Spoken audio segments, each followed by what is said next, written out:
अब बात कर लेते हैं INDIA गठबंधन की बैठक जो हाल में मुंबई में हुई। उन्होंने ये तय किया है कि जो अगला लोकसभा चुनाव होगा, जब भी होता है, समय पर हो या उससे पहले हो, जब भी होगा, जहां तक संभव होगा हम मिलकर चुनाव लड़ेंगे। लेकिन इस शब्द पर खास तौर से उन्होंने कहा कि जहां तक संभव हो। तो आपको लगता है कि क्या सहमति नहीं बन पा रही, इसलिए ये कहना पड़ रहा है कि जहां तक संभव हो? 3 बैठकें, बड़े बड़े 5 स्टार होटल, चार्टर्ड प्लेन्स, करोड़ों रुपए खर्च करने के बाद भी इनका संयोजक कौन चुना गया? अखिलेश जी, इनका संयोजक कौन है घमंडिया गठबंधन का? कोई नाम हुआ?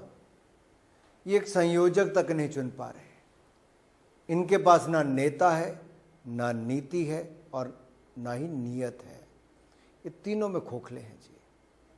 और ये केवल अपने भ्रष्ट चेहरों को छिपाने के लिए एक प्लेटफॉर्म पर आए हैं जहां अहंकार और घमंड से भरे हुए लोग, जो कभी ओबीसी, कभी हिंदू, कभी सनातन, इन सब का अपमान करने में कोई भी परहेज नहीं करते। और इनमें से एक भी व्यक्ति ने आज तक किसी की आलोचना नहीं की जहां पे गलत काम हुआ।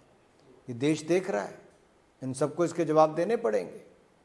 अगर इनके पास संयोजक कोई नहीं, चेहरा कोई नहीं, नेता कोई नहीं, तो लड़ेंगे क्या? लेकिन जो ये बात कह रहे हैं कि हम गिव एंड टेक के ऊपर काम करेंगे, राजनीति में उन्होंने एक नई बात कही कि गिव एंड टेक के ऊपर। हम जानते हैं कि जब गठबंधन सरकारें बनती है तो इसी तरह से काम होता है कि 4 बातें आप उनकी मान लेते हैं, 2 बातें आप इनकी मान लेते हैं। देखिए, ऐसा ही यूपीए में हुआ।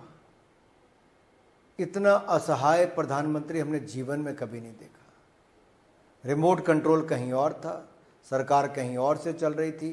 कभी 2G आता था घोटाला, कभी कॉमनवेल्थ आता था, कभी जीजा जी आते थे, कभी कोल घोटाला आता था, कभी अंतरिक्ष घोटाला, कभी सबमरीन घोटाला। कौन सा ऐसा क्षेत्र है जहां इन्होंने लूटने से कुछ छोड़ा? क्या देश फिर एक बार बर्बादी की राह पर जाएगा? नहीं।